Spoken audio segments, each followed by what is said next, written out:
Hello guys, now in continuity with the previous question answer related to the optics section, we have next numerical problem or you can say कि something question है ये conceptual type ही है but इसमें numerical की भी involvement है तो question अच्छे लेवल का है और काफी बार एग्जाम में आया भी हुआ है तो आपने इसको अच्छे से अंडरस्टैंड करना है ऑन द फिनोमिना टीआईआर ये बेस्ड है।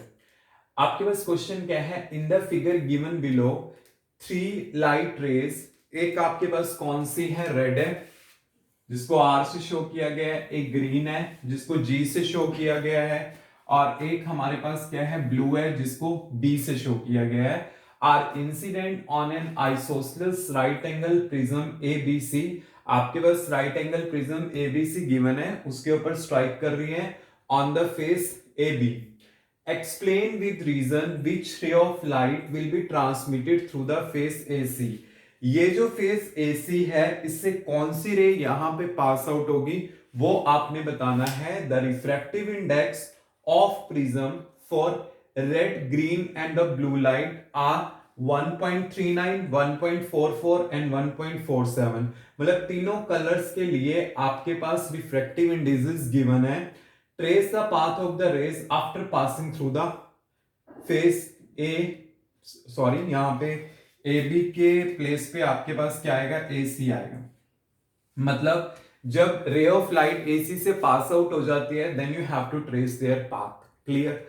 अब देखिए इस क्वेश्चन को करना कैसे है क्वेश्चन काफी ज्यादा इंपॉर्टेंट भी है इस कॉन्सेप्ट को आपने अच्छे से अंडरस्टैंड करना है कि मतलब देखिए ये रे जब यहां पे स्ट्राइक करनी है तो हम एक ये चीज देखते हैं कि यहां पे नॉर्मल बनेगा आपके पास इस टाइप से और ये वाली जो रेज है वो यहां पे 45 डिग्री पे स्ट्राइक करती हैं। We have to check the condition कि कौन टीआईआर के कंडीशन को ओबे करता है टोटल इंटरनल रिफ्लेक्शन के कंडीशन को ओबे करता है। टोटल इंटरनल रिफ्लेक्शंस का कंडीशन यहां पे क्या होगा कि आपके पास एंगल ऑफ इंसिडेंस क्रिटिकल से ज्यादा होना चाहिए कि जो उस कंडीशन को ओबे करेंगे वो तो इंटरनली रिफ्लेक्ट हो जाएंगी और जो ओबे नहीं करेगा कलर वो क्या हो जाएगा यहां से पास आउट हो जाएगा। We have to show clear.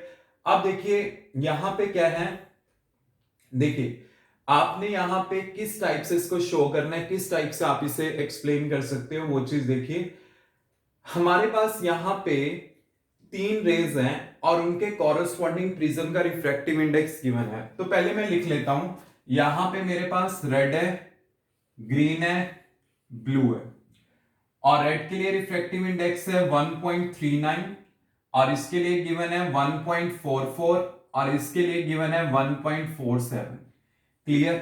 तो अगर आपके पास रिफ्रैक्टिव इंडिसेस गिवन होता है तो उससे कॉरेस्पॉन्डिंग एंगल्स हम फाइंड आउट कर सकते हैं। आपको ना एक सिंपल सा कंडीशन पता है कि साइन IC इक्वल टू क्या होता है 1 बाय म्यू के इक्वलेंट होता है क्लियर। तो अब मैं फाइंड आउट करता हूं देखिए जो I है वो म्यू के क्या होता है इनवर्सली प्रोपोर्शनल होता है। वी नो द कंडीशन कि एक रे ऑफ लाइट इंटरनली तब रिफ्लेक्ट होती है जब आपके पास I का वैल्यू क्या होता है ग्रेटर देन IC होता है ये इंटरनल रिफ्लेक्शन के लिए कंडीशन है। तो मतलब रिफ्रैक्टिव इंडेक्स तो आपके पास क्या होना चाहिए लो वैल्यू का आना चाहिए मतलब रिफ्रैक्टिव इंडेक्स इनके कॉरेस्पॉन्डिंग लो वैल्यू का होना चाहिए ठीक है। अब देखिए यहां से मुझे पता है कि मेरे पास अगर आई एंगल ऑफ इंसिडेंस मुझे अगर पता है तो मेरे पास क्या आ जाएगा वहां से रिफ्रैक्टिव इंडेक्स आ जाएगा। तो एक सिंपल एंगल ऑफ इंसिडेंस के लिए मैं यहां पे पता करता हूं कि रिफ्रैक्टिव इंडेक्स है कितना। तो देखिए मैं यहां पे क्या कर रहा हूं mu equal to 1 upon sine I तो यहां पे मैंने पुट किया साइन 45 डिग्री तो मेरे पास क्या आ जाएगा 1 अपॉन 1 बाय रूट 2 तो यहां पे म्यू मेरे पास आ जाएगा रूट टू का वैल्यू क्या है 1.44। हम सिंपल सी वैल्यू कहते हैं सिंपल सी चीज कि जब आपके पास I का वैल्यू IC से लेस होगा तो आपके जब I का वैल्यू IC से ग्रेटर होगा तो रेस इंटरनली क्या होंगी रिफ्लेक्ट हो जाएंगी क्लियर।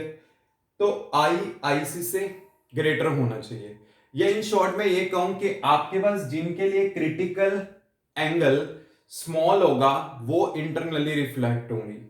जब इंटरनली एंगल, जैसे मैं मान लो मेरे पास जो क्रिटिकली एंगल है, अगर वो आपके पास स्मॉल है तभी इंटरनली रिफ्लेक्ट होंगी।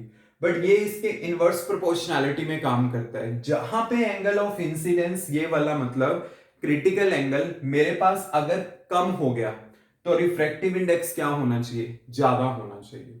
मतलब जिन जिन के लिए रिफ्रैक्टिव इंडेक्स ज्यादा होगा वो क्या होंगी? Internally reflect. और जिनके लिए रिफ्रैक्टिव इंडेक्स क्या होगा? कम होगा, वो मेरे पास क्या होंगी? पास आउट हो जाएंगी। तो एक लिमिट वैल्यू मेरे पास आ चुकी है 1.44। ये वैल्यू मैंने फाइंड आउट कर ली।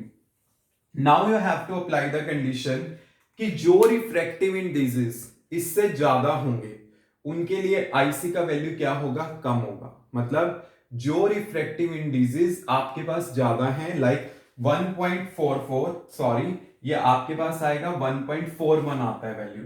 तो आपके पास यहाँ पे ग्रीन के लिए और ब्लू के लिए, इन दोनों कलर्स के लिए आपके पास रिफ्रैक्टिव इंडेक्स क्या है? ज्यादा है। किससे? इस वैल्यू से। तो ग्रीन और ब्लू लाइट का अगर रिफ्रैक्टिव इंडेक्स ज्यादा आ रहा है तो इसका मतलब उसका क्रिटिकल एंगल क्या होगा? स्मॉल होगा। अगर क्रिटिकल एंगल आपके पास स्मॉल है तो इसका मतलब क्या है कि ये इस कंडीशंस को ओबे कर रहे हैं, इंटरनली कंडीशंस को ओबे कर रहे हैं। तो इनके कॉरस्पॉन्डिंग जो ब्लू और ग्रीन के कॉरस्पॉन्डिंग रेस तो क्या हो जाएंगी?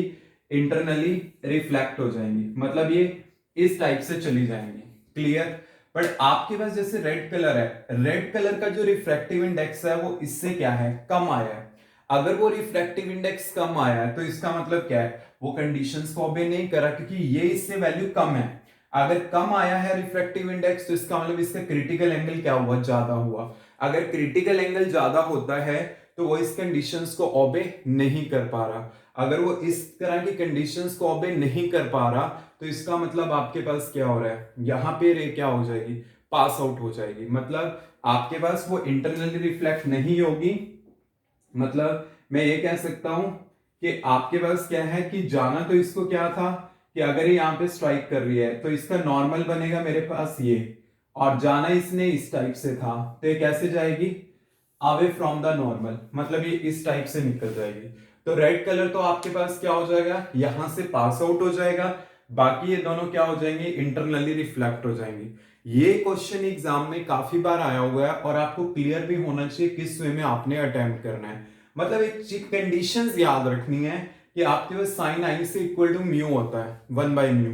तो आपके पास जहां पे आई का वैल्यू ग्रेटर देन आई सी होता है वही कंडीशन को ऑपरेट करता है। तो अगर मैं यहाँ पे एंगल ऑफ इंसिडेंस पुट कर देता हूं जो यहाँ पे 45 डिग्री है, क्योंकि ये 90 को बाइसेक्ट कर रहा है, तो एक क्रिटिकल वैल्यू मेरे पास आ गई। क्योंकि अगर मेरे पास आईसी का वैल्यू कम है तो इसका मतलब मेरे पास उसके कॉरस्पॉन्डिंग जो रिफ्रैक्टिव इंडेक्स होना चाहिए वो ज्यादा होना चाहिए। यू कैन से कि मेरे पास ये आ जाएगा ना, mu less than mu C. मतलब मेरे पास ये जो वैल्यूज आनी चाहिए रिफ्रैक्टिव इंडिसेस की वो ज्यादा आनी चाहिए। म्यू ऑलरेडी मेरे पास आया हुआ है 1.41, तो ये वाली वैल्यूज 1.41 से ज्यादा है। अगर ये ज्यादा है वैल्यू तो ये कंडीशंस को सेटिस्फाई कर रही है इंटरनल रिफ्लेक्शन की, तो ये यहां से पास आउट हो जाएंगी। मतलब बीसी से निकल जाएंगी, इंटरनली रिफ्लेक्ट होंगी। बाकी ये जो है ये वाला वैल्यू इससे कम है। अगर इसका रिफ्रैक्टिव इंडेक्स कम आ रहा है तो इसका मतलब क्या है? म्यूसी का वैल्यू इसका कम हो गया ना, ये वाला वैल्यू कम हो गया तो ये कंडीशन को ओबे नहीं कर रहा। अगर ओबे नहीं कर रहा तो ये क्या होगी? पास आउट हो जाएगी। तो इस तरह से हम क्या कर सकते हैं? इसके रे डायग्राम को शो कर सकते हैं and then we can give the justification also. Clear?